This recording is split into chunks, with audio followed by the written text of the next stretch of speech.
Olá aí pessoal, sejam todos muito bem-vindos. Eu sou o professor Rafael Barbosa, seu professor de ciências aqui no YouTube. E você está aqui no meu canal, nessa plataforma, tá? Lembrando a vocês que nesse canal você vai encontrar aulas de química, aulas de toxicologia, de farmacologia, enfim, uma infinidade de aulas aí que você pode aproveitar todas e o melhor de tudo, gratuitamente. A única coisa que eu peço em troca é que você deixe o like aqui já no começo do vídeo, tá? Me dá essa confiança aí. Não esquece de se inscrever aqui no canal e se você já é inscrito, não esquece também de compartilhar esse vídeo ou compartilhar esse canal com outras pessoas que também precisam de acesso à educação. Nesse canal a gente não fala apenas de educação, mas também a gente fala de ciência e tecnologia, que é um ramo que eu gosto bastante. Então, na videoaula de hoje nós vamos falar aí sobre geometria molecular. Então, depois da vinheta, vem comigo que essa aula tá muito bacana. Vamos nessa.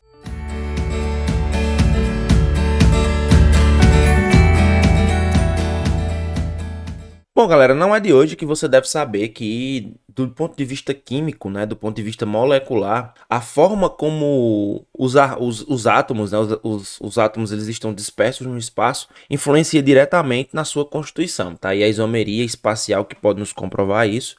Mas a gente precisa entender que a forma como a molécula está organizada no espaço pode definir também uma reação que ela possa sofrer ou não. Então a geometria molecular ela explica como é que essas moléculas elas podem estar arranjadas no espaço, quais as principais configurações que essas moléculas podem adquirir no espaço, para que isso favoreça ou não uma determinada característica química, sei lá, uma reatividade, por exemplo. Vale lembrar para vocês que quando a gente fala em geometria molecular, a gente sempre vai discutir moléculas mais simples. Mas por que, professor? Moléculas mais complexas, sei lá, moléculas com 1000 átomos, por exemplo, são moléculas que vão ter uma geometria peculiar, vão ter um arranjo peculiar. Às vezes a molécula ela é tão grande que determinadas partes da molécula adquirem uma determinada configuração de geometria, enquanto que outras partes da molécula vão adquirir configurações completamente distintas. Então isso faz com que a gente tenha geometrias diferentes em moléculas muito grandes. É válido lembrar para vocês que quando a gente trata essa geometria molecular, embora nós falemos de moléculas mais simples, essas moléculas elas apresentam características também que nós precisamos levar em consideração. Por exemplo, quando a gente trata de moléculas mais simples, você precisa lembrar de determinados conceitos relacionados a ligações químicas, como por exemplo, saber quantos elétrons um determinado átomo tem na última camada, qual tipo de ligação aquele átomo forma com o outro, e justamente por isso, com base nisso, a gente consegue determinar a estrutura da molécula. Beleza? Então, o primeiro ponto e o ponto crucial para a gente poder entender como a geometria da molécula é importante é a gente falar do que a gente chama de VSEPR, ou teoria da repulsão dos pares eletrônicos na camada de valência. Vamos lá, galera, vamos facilitar o negócio.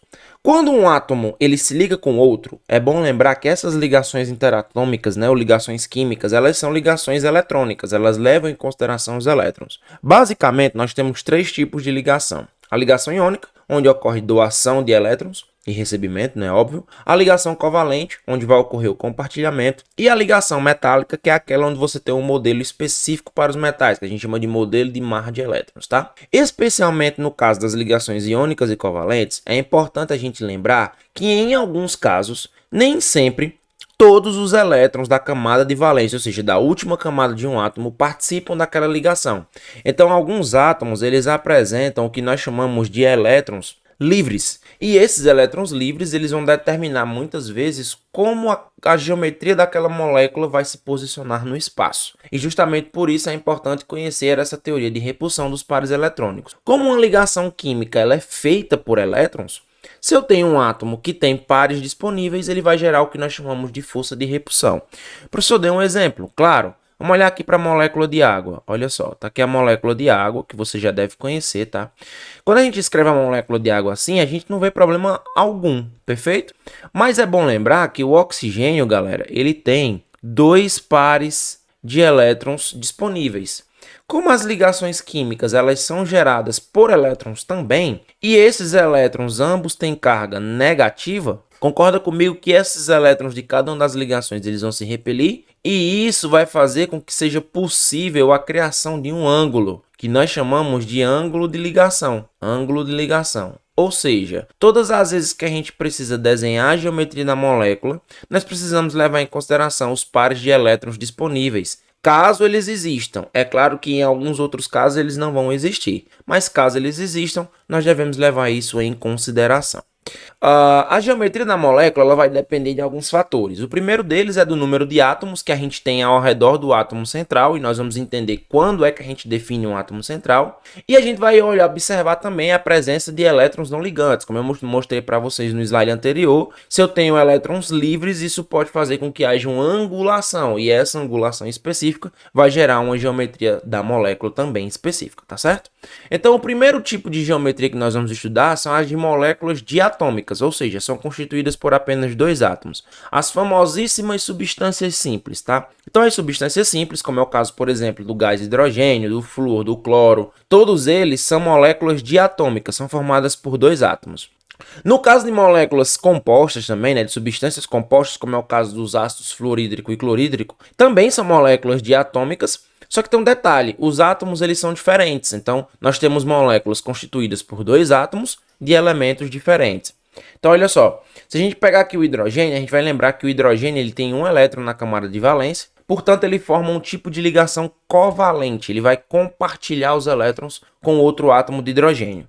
Esses átomos aqui, todas as moléculas diatômicas, elas vão ter uma geometria linear. Por que, professor, que elas não vão fazer uma angulação? Porque não existem elétrons aqui que possam gerar essa repulsão e essa ligação sofre um dobramento. Então, no espaço, as moléculas diatômicas elas têm o que nós chamamos de geometria linear. Porém, a geometria linear ela não é única das moléculas diatômicas. Existem outras moléculas que podem apresentar geometria linear, mas que não sejam diatômicas, tá certo? Já nas moléculas triatômicas, nós temos duas condições. Primeiro, aquelas moléculas que têm 3 ou mais átomos, que a gente chama moléculas do tipo AX1 ou AX2, tá? Tanto faz. E a gente vai discutir essa geometria com base nos pares de elétrons disponíveis no átomo central. Então, nós temos dois tipos de geometria para moléculas que têm constituição do tipo AX2, tá? Ou seja, tem 3 átomos.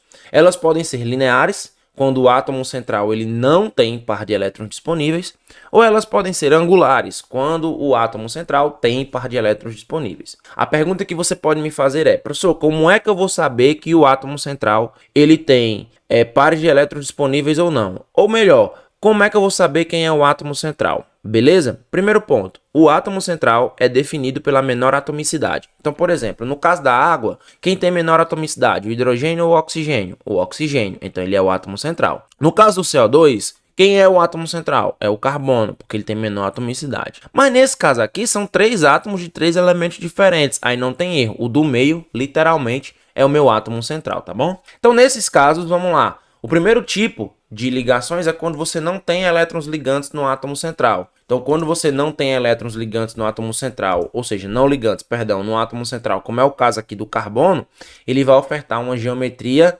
linear. Então, ele vai ter geometria linear, ou seja, moléculas do tipo AX2, em que o átomo central não tem par de elétrons disponíveis, vai formar uma geometria linear. Agora, quando eu tenho pares de elétrons disponíveis no átomo central, moléculas do tipo AX2, ou seja, triatômicas, elas não vão formar geometria linear, elas vão formar uma geometria angular, justamente pelo VSEPR que a gente viu lá atrás, ou seja, existe uma repulsão dos elétrons que estão fazendo parte da ligação, por isso vai se gerar um ângulo. Esse ângulo é justamente ocasionado pela presença desses elétrons não ligantes. Esse conceito que eu acabei de falar para vocês, para moléculas triatômicas, ela vai se expandir para todas as outras moléculas que nós tratamos de geometria, tá? Então, por exemplo, moléculas que são tetratômicas, ou também chamadas de AX3, elas têm dois tipos de geometria. Se você tiver um átomo central com elétrons não ligantes, com a ausência de elétrons não ligantes, a gente vai chamar o tipo de geometria de trigonal plana.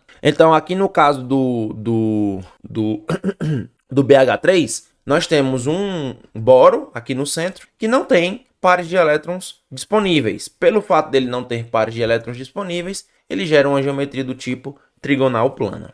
Agora, se essa molécula tiver elétrons disponíveis no átomo central, como é o caso aqui da amônia, você vai ver que a amônia vai ter um par de elétrons disponível aqui, ó. Então, esse par de elétrons disponível gera uma repulsão das ligações e por isso a geometria muda. A geometria passa a ser piramidal, beleza? Já em moléculas que têm 5 ou mais átomos, né? Na verdade, 5 átomos, nós temos uma geometria específica. Se o átomo central não tiver elétrons ligantes, vai formar uma geometria chamada de tetraédrica. Agora, se o átomo central obtiver pares de elétrons ligantes, né, pares de elétrons disponíveis, a geometria também será tetraédrica nesses casos. Então, para moléculas que são pentatômicas, a geometria é a mesma em ambos os casos. Ela vai ter aí justamente uma geometria tetraédrica, perfeito? Professor, como é que a gente pode resumir isso? Então vamos lá. Se eu tiver dois átomos ao redor do átomo central sem elétrons ligantes, linear. Se a minha molécula for do tipo AX2 e tiver pares de elétrons disponíveis, angular. Se a minha molécula for do tipo AX3 não tiver pares de elétrons disponíveis, trigonal. Se ela for do tipo AX3 tiver pares de elétrons disponíveis no átomo central, ela é piramidal. E se ela tiver se ela for uma molécula pentatônica, né, ou também chamada de AX4, e ela não tiver pares de elétrons disponíveis, ela é tetraédrica. Professor, existem mais? Existe sim. Existe bipirâmide trigonal, por exemplo, que são para moléculas mais complexas do tipo AX5. Mas essas são, de longe, as principais características de geometria molecular que você precisa saber para sua prova, independentemente do vestibular que você vai prestar. Bom, gente, agradeço muito vocês terem ficado comigo nessa aula. Espero que ela tenha sido de grande valia para você. Não esquece, deixa o seu gostei aqui embaixo. Se gostou dessa aula, deixa o seu comentário, interage comigo, qualquer dúvida, nos procura aqui no campo dos comentários que a gente está sempre respondendo vocês. Aqui na descrição desse vídeo também existem vários links onde você pode encontrar materiais gratuitos para te ajudar aí na tua aprovação do teu vestibular, ou mesmo para você aí que está durante o ensino médio querendo acompanhar estes conteúdos. Um grande abraço, a gente se vê no próximo vídeo.